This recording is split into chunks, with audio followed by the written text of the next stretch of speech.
Welcome to the Motocross Supercross podcast. Podcast.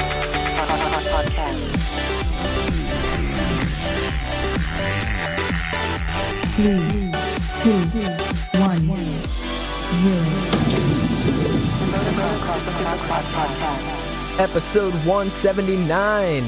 We are going into Detroit this week. The Triple Crown is here again. I'm Adam, here with Claudio. What's up, Claudio? I'm a little frustrated having some difficulties over here, but we're going to make it happen. No big deal. That's right. Sorry, this episode is coming a little bit later than usual. We are having some technical difficulties, but that's all right. We're just going to work through it, and that's all we can do. But let's look at this Detroit Triple Crown because, first of all, this track is nuts. I love this track. The layout of this thing is so awesome. It's definitely looking like it's going to be my favorite one of the year. So it's just crazy, dude. Yeah, the track map for this one looks really, really fun. And I can already tell that we're going to see some crazy things happening in this track. Oh, yeah. And I mean, we already coming off the craziest week ever with Cooper Webb passing Ken Roczen right before the finish line, the closest finish in Monster Energy Supercross history. So it's definitely turning out to be a good race, of course, with this track. And we already saw the video. Check our Instagram at MXSX Podcast of Dean Wilson doing a quad. And he said Austin Forkner did it too. And it's just massive. Austin Forkner didn't do it too. Austin Forkner did it first and pushed Dean Wilson to do it. Massive. It's so big. I hope they're doing it in the race tomorrow. And that's what I was thinking. I'm like, are they going to pull it off in the race? Because there's plenty of space. You can see that they're hitting it very comfortable, and there's plenty of space for that turn after that quad, I guess. Yeah, definitely lots of space. There's a whole straightaway after it, so of course. But the video from the stands is just it's like a skyrocket. It really just shoots them up. It's sick. Yeah, they're definitely up there, and they're definitely it's a long jump. Yeah, it's a very jumpy track. Very jumpy. It's gonna be a lot of fun. I can't wait. Like you said, it's very, very jumpy. But before we forget, let's talk about the greatest, closest race of Supercross in history that happened last weekend, and we got to witness it. We talked a little bit with Cole Martinez on our last podcast. We talked a little bit on the podcast before that when we did a recap for the 450. Yep. But, okay, what we didn't really talk about was what was Ken Roczen thinking, because he left that area wide open. I felt like he could have closed the space a little bit better than he did, and not let Cooper Webb get that momentum into that into the turn and kind of bump him out or whatever. He could have done a lot better, and I guess shame on Ken Roczen for not protecting better and not being a little bit more aggressive than he should have on that one race, on that one last lap, because it's not the first time that Cooper Webb done it to him. This is probably the second or third time that he hunts him down and pass him.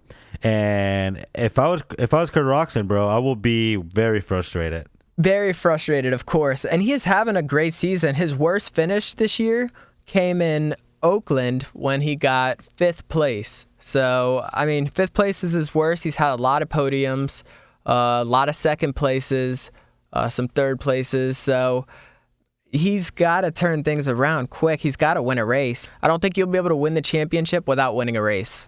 Well, definitely not, especially if you have a Cooper Webb with this momentum and this fire in his eyes that he's got the last couple of weeks.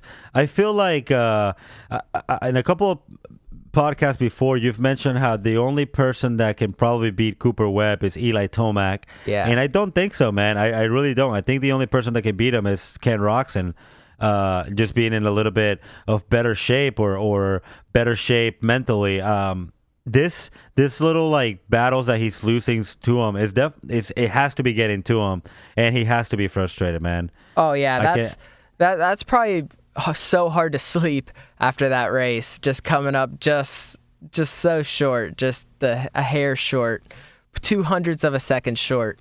So that really sucks for him. He is trailing Cooper Webb in the points now. Cooper Webb is 150, Ken Roczen is 148. And also Marvin, we can't forget about Marvin. He's sitting in third with 144. So Marvin hasn't won a race either. So you have to think he's got to win one too at some point. Yeah, Marvin Musquin, who's if we want to talk about consistency, he's definitely being consistent. He's just kind of waiting right there. He's doing the Jason Anderson role that he did last year, just kind of being there. He should be winning more races though if he wants to have a chance of this championship. But I really don't know who's going to be the next winner. I don't think Cooper Webb is going to win this weekend though. I think with his Triple Crown, although he was the winner of the last Triple Crown, that's where he started hit this like coming in hot situation for him. I don't think he's gonna win this weekend, and I mean I hope he shows different because he's dominating this class, but I just don't think so. If we look at Cooper Webb, kind of reminds me of Eli Tomac last year without the injury from the beginning of the year. This is just winning a lot of races and being up there and just being hungry, and that's who it reminds me of. And if we all remember last year, it just came a little bit too short. But there's a lot of like statistics and there's a lot of numbers that says otherwise. Like the one that we threw out there, whoever's on top of the podium, or not the podium but the points, and after the 4 race is usually the one that wins the race. There's a couple other numbers that we mentioned here, and they're all pointing to Cooper Webb. But, we had Eli Tomac last year winning a lot of races and not winning the championship. So a lot still to happen. This, Eli Tomac probably out of the race right now unless something happens to Cooper Webb or even Ken Roczen. But I will say he's definitely out of the championship hunt, but we still got a great battle between Ken Roczen and Cooper Webb, and even Marvin Musquin. Yep. Like you said, Eli Tomac is sitting 4th in the points with 134, so he is 16 points behind Cooper Webb. So I don't know. I still don't think it's that much. If Cooper Webb has one bad race where he gets like 14th or something, it's all over, man. It's back on.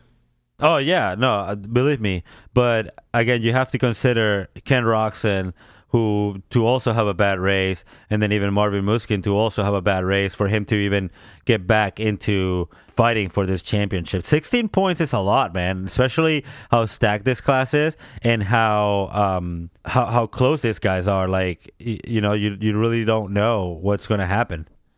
Yeah, I don't know, man. I think it's definitely possible. I mean, if you look at Zach Osborne, he's someone who you think would be up there. Dead last place. He got 1 point. So you never know. Anything can happen. So I'm not going to rule that out yet. But Cooper Webb is looking really strong right now. But Ken Roczen's got to be coming into this race with some extra fire. Yeah, he definitely has to take advantage of the short motos or mains. And just, as they keep saying, great starts. Just great starts. And Ken Roczen's shown that he has that.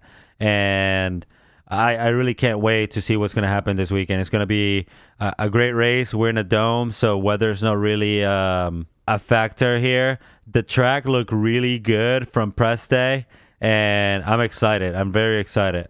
Yep, indeed. Well, let's jump over these 250s real quick and touch on them, because Austin Forkner has just come out and just had 2 perfect races, fastest qualifying time. Led every lap in the heat, whole shot to finish, and same thing with the main events. And Jordan Smith, who we thought was going to be a big contender with Austin Forkner, he just hasn't been, and he actually got a little hurt last week. And let me just read you what he posted on his Instagram. Did everything I could this week to get healed up the best I could. My wrist is less than ideal, but with the help from Mobius braces, we are going to give it our best shot this weekend, hoping to repeat some of the magic I had here in Detroit 2017. Let's go racing. That does not make me very confident. That's for sure. That is for sure. Yeah, that definitely does not sound like somebody that wants to come out swinging, especially after losing first 2 rounds of this championship to a dominating Austin Forkner, who I'm sure he's looking at doing another perfect night for him. He's already showing great talent and the fast way around the track on this press day. So, all right, so I have a question for you. Okay. If Jordan Smith, let's say he's hurt and he's not riding 100% and we don't expect him to be on the podium. Let's say he's that hurt. So he's Christian Craig in it. Who is the next person you think could beat Austin Forkner? Is it Justin Cooper? Is it Chase Sexton? Is it Mitchell Oldenburg? Martin Davalos? Who do you think could beat Austin Forkner? That's a hard question, bro. That's Austin Forkner is in a level of his own. He's shown in the first 2 rounds that he wants to win this championship, and he's fast. He looks really fast. So Jordan maybe Smith, no one can beat him. Yeah, I really don't think. I mean, nobody has shown so much speed as Austin Forkner has shown in the first 2 rounds, and for obvious reasons. Faster qualifier, winner of the heats, and then winner of the main events from start to finish. Like, he has not led a lap yet. All right, so if I look at the lap times from Arlington, and I just look at the best lap time from that main event, Austin Forkner had the fastest with a 50.89, and then second fastest was Jordan Smith with that 50.989, and then the third fastest was Justin Cooper with a 51.089. So he was 200ths of a second. That's what we saw Ken Roczen lose by. So I don't know. I think Jordan Smith or even Mitchell Oldenburg. Mitchell Oldenburg has just put on super fast laps in these qualifyings, but his results just haven't shown. But I think he's also someone we could see up there with Chase Sexton. Yeah, and I don't doubt it. I'm just saying, you're asking me who can beat him. Like, we're not talking about, him going down or anything like that. Like, we're just talking straight up racing. And Austin Forkner, just crazy fast, man. And Jordan Smith, maybe a very close second, and probably someone that could beat him, but not with this attitude that he's putting out there. All right, but let's say Austin Forkner does go down. Let's say he just gets swirly one time. We've seen him do it in practice. He hasn't done it in the race yet, but let's say it does happen. Who do you think will be there to take advantage if Jordan Smith is not 100%? Oh, definitely those guys. Justin Cooper, Chase Sexton. It will be even Martin Davalos. I'll give him some I don't know, fantasy props, I guess. Chase Sexton's had a lot of bad luck this season. Can he, put it all together one race this weekend? I mean, we have a Triple Crown, so we have 3 races. So it's almost hard to trust the guy who hasn't been able to get anything together when we go into 3 races. Yeah, no, especially with the 3-race format, and how starts are key on this because you have short racing. And you have a stacked field 3 times. And yeah, like you said, he has not had the best luck, and he's trying to start a trend with no visors. And lastly, you talked about the start. Let's talk about the start of this track. We didn't talk about it. I think it's a really cool start. One, it crosses over like 4 different lanes, but it's also not like a 90-degree turn, a 180-degree turn. It's like a 45-degree turn. It's just little kinks. So I think that'll be really interesting. Yeah, I don't know if there's an advantage here for the start. It's going to be a good first turn, I can tell you that much, especially with that cool rhythm section right after it. It should be very interesting to see what happens. The only thing is the person on the inside is going to have that. They're going to be able to definitely push out.